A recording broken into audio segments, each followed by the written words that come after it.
Un soleil radieux, un ciel bleu sans nuages et une végétation qui se dessèche. Depuis le début de l'année, les gouttes de pluie se font rares à Breil-sur-Roya. D'après les relevés de la station météo locale, il n'a plus que 2 jours depuis le début de l'année, un record en France. Ce qu'on appelle un jour de pluie, c'est simplement un jour où il y a eu au moins 1 millimètre de précipitation mesurée.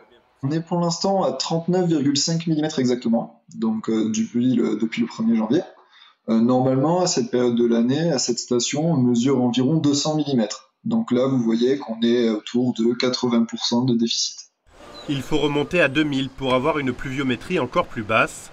Ajoutez à cela un faible enneigement des sommets et voilà un fleuve, la Roya, qui a perdu de son importance. Cette plage, elle devrait être entièrement recouverte par la rivière.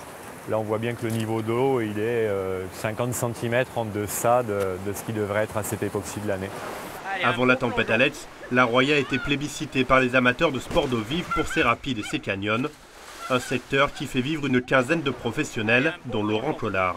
Pour le moment, on peut encore naviguer, pas de problème, on va pouvoir démarrer la saison, mais il y avait plus d'eau, il y aurait plus de vagues, plus de rapides, les gens s'amuseraient plus. Quand il y a moins d'eau, à un moment donné, on ne peut plus naviguer.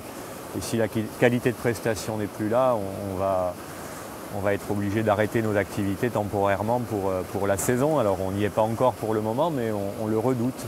Autre inquiétude liée à la sécheresse, le niveau de la nappe phréatique plus bas que d'ordinaire. Dans cette station de captage qui alimente le pays mentonné, un nouveau forage a été réalisé pour puiser à 60 mètres de profondeur, contre une vingtaine de mètres jusqu'à maintenant.